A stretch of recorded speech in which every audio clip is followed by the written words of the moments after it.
Hello, everyone. Today we have with us Yurii Filipchuk, who is the founder as well as the CEO of Party.Space. Party.Space is a virtual party platform featuring immersive 2D and 3D virtual spaces. Party.Space users host stunning online parties for up to 1,000 attendees. Shall we get started? Yeah, sure. Thank you. Thank you. Hi there. I would like to hear from you, Yurii. What is this Party.Space? Yeah, sure. So Party.Space is our answer to Zoom fatigue. During the lockdown, my co-founders, who are by chance game developers with pretty big experience, told me, Yuri, I think all products will feature video chat options because that's the only way for people to work remotely when you see the person. And most of them, they're going to be very boring professional. They're going to be as boring as crms. Why don't we create a fun part? One, don't we start something for people to party up online? Yeah.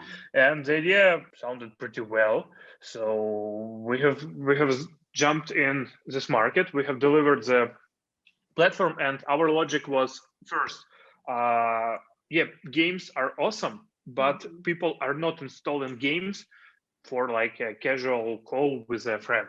So like a lot of games are not competitive because you have to install something else. Yeah. Browser games are mostly very basic or lame.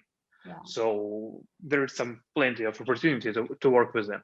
And also we understood that like the idea is to make it for groups of people, because when you have like one-on-one call, no matter what the content is going on, it's still going to be boring. Yeah. So we have targeted group communication. We have decided to gamify it, and we made it available in browser. Our product was a like flat 2D space in for browsers, and the first use case was after party for gaming conference. Uh, and as I saw the feedback, I saw the excitement of people. Yeah. We have focused more. We thought that that's our product market fit, and that was like start of the journey. Oh. And I can tell you in this like a story. Next step was late summer when we saw that it's pretty hard to gamify communication for people who don't know each other. So you actually have to break the ice of the communication instead of adding some additional features. And we saw that a number of products already aiming at that option, including like Hopin with matchmaking and networking tools. And we had a hypothesis that if we provide our product for human resources, they will actually help their teams to stay connected. Yeah. And the result, so our main marketing instrument at the time was outbound in LinkedIn. We're like reaching out to people. And the result of that reaching out was that we have landed a $200 deal with a big tech company. So they said, yeah, at the end of this year, we're going to have end of year party. And that's a music startup. It's very well-known company, but I cannot announce it until we have the press release. And they said, we're going to have a virtual party and we really like your product. But why don't you create us a virtual venue in 3D? Is it possible? And we thought, yeah, it's actually possible. It's a very good question. Why we can do that for you, yeah. And as a result, we have created them custom project, and that was like a huge risk because only 2.5 months is left before the event, and the number of attendees, it was pretty high. So we had 2,500 people. It was more than half of the whole company. Yeah, they went really well. And at that point, we also had to think about what we're going to do next. And we thought, okay, yeah, the idea is to help remote teams. The idea is to gamify their communication, let them have informal social meetings and parties online using our platform. And we thought of what's going to be like our killer feature and biggest value. And I think the eureka moment was when we found out that when you move informal communication online, it's the first time in a human history when you can track data points for informal communication. Corporate culture it was something unmeasurable. But as for now, we're gonna start measuring it, and we will help people to actually work on their corporate culture. So maybe in half a year, we're gonna have software to do A/B tests on your corporate culture. What's gonna fit your company best? Like crazy drinking party, crazy drinking games, or classic music workshop. I don't know, but we can find it out, and it should affect everything. So that's like not a brief, but the story of Party.Space. Yeah, so great. My next question is like, who are your target customers? Who are you focusing on? At the moment, as the platform is exclusive, we are looking for big international corporations, mostly from tech, to produce for them like custom experiences. But in 3 months from now, we're going to be able to accommodate smaller teams. So the platform will go public, and then our ideal customer going to be like the board remote team. So like, how did this idea first come to your mind? This idea of Party.Space? Like the idea came to, our first naming version was Friendoscope. and that sounds less interesting than Party.Space. Actually, both ideas came to mind of my co-founder, Arthur. So at first he came with an idea of creating the virtual space, like informal video chat. And then during the naming, he came up with a domain name, which was pretty expensive. Like .space, it was quite expensive, like $3,000, something like that. But that sounds like a expensive company, you know. Who are your competitors as of now? The landscape of competitors is pretty wide. So on one side, we compete with Zoom and Google Meet, you know, because you can have sort of fun here. But on the other hand, like even Roblox, Minecraft, VR chat, all those apps are also our competitors. And as for now, so in between, like the companies we are looking very precisely at are either 3D platforms for virtual events, like there are 5 of them, and probably TeamWave is the best in terms of technology. I really like what they're doing. And also there is like there are a lot of 2D video chats with some gamified technologies. So, and like Indian company Let's Dive, I'm really keen on what they're doing because they try to gamify the communication, but they mostly focus on like group games, but they don't have the venue as we do. Oh, great. Actually, which year did it means it started in 2020, right? Yep. So exactly. what it start means like after that the pandemic also, the COVID also started.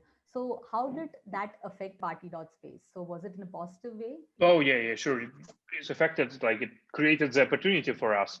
Otherwise, virtual events won't be that sexy space. But now it's completely very, very interesting and lots more of opportunities. How do you like? Do you have any plans? How do you plan to scale it up? Yeah, sure. So the main idea behind scaling is that the remote work is a new normal and the world won't get back. So we're gonna see more hybrid events. We're still gonna see a lot of remote teams, and our idea is to create the ability to collect data points of informal communication, and Party.Space will be the engine of your corporate culture. So, and we already saw that use cases that are not coronavirus based, if I can tell that. So like our latest client is also a unicorn, which I can tell you right now, but we're gonna post it soon. So they have development office in Ukraine, and they have the office Canada. And they have created like an event for support managers from both offices to communicate, to speak to each other. So, and they started with some formal part, but then people went to some breakout activities, and they actually have spent a very good time. And even without coronavirus, people still gonna need to interconnect their offices and foster the communication. Okay. So I would go back a little like to the customers part. So what was your marketing strategy to gain those initial, maybe first few customers? Our initial marketing strategy was to hustle and to find clients in LinkedIn, to find somebody who can introduce us or something like that. And until the very last month, we didn't understand our value proposition. But now when we know it, we're building everything upon corporate culture. And our marketing plan, like even now when we have just this website where you can leave your email, we already have 100 contacts from high-level companies. So when people hear about corporate culture and the ability to affect it, human operations, human resources, they're very interested. And I love the demand, and we haven't posted anything yet. That's great. Apart from Party.Space, so what is your favorite hobby? Like if you have free time? So my three favorite hobbies. First, I like to travel, and I like sort of extreme travel with a backpack when you don't know where you're gonna sleep at night. So I also like to travel through Southeast Asia, especially motorcycle trips. So in this February, we have crossed the Vietnam with friends on motorcycles. And like my second hobby is grilling meat. I'm really into barbecue, burgers, shawarma, ribs, anything like that. Yeah, and third hobby is shisha.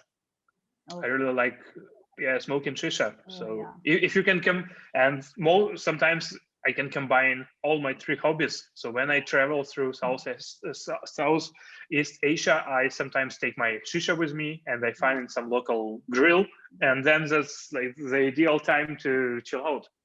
Now moving back to Party.Space, so one question is like, how was the initial funding part? Did you bootstrap? Yeah. So we have found funding partner pretty fast.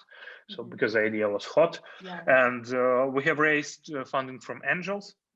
And first we have raised from local angels in Ukraine, but then we have raised more from angels in US, and now we have like 3 months of runaway because our clients paid us a lot, but our burn rate is increasing, like almost like it's doubled in January. So we are hiring a lot of people, and 3D developers are very expensive.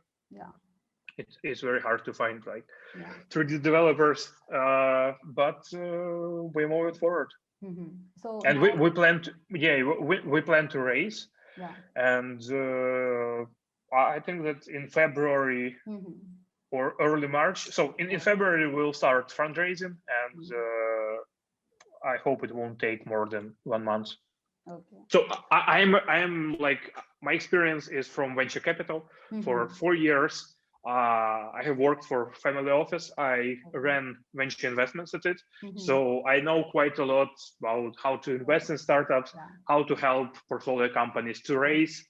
And now I can sit in the chair of founder, and I'm really excited about this opportunity. Yeah, okay. How many employees are there? How many permanent employees are there in Party.Space?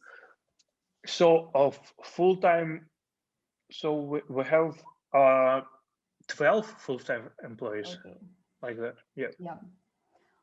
And we have like a lot of people working part-time because it's very hard to hire senior person inside, but we like hire a lot of people to help us like develop the architecture or consult on some specific stuff. That's why a lot of part-time workers too. Oh, okay, great. Means like we are almost coming to an end of the discussion. So what would be your advice to the entrepreneurs or people who want to go to the entrepreneurship field? Yeah, sure. So I also always neglected the power of listening to your client, but now my team is even sometimes not taking me to calls, to some calls, because when I'm on the call, I'm starting to sell. But when they go to the call, they try to listen and find out some important pieces of information. So you should listen to your customers, but you also have to hustle. And if you combine everything, the traction is going to be outstanding. So as we did. Yeah. Okay, that's all, Yurii. Thanks a lot for your time. Thank you. Thank you. Good luck to everyone. So yeah, thank you. Sign up for our pilot versions, and we will help you to run informal social events for your teams. Just refer to this podcast and we will treat you well. Thank you. Hello. Thanks a lot. Have a great day. Thank you. You too. Yeah, bye-bye.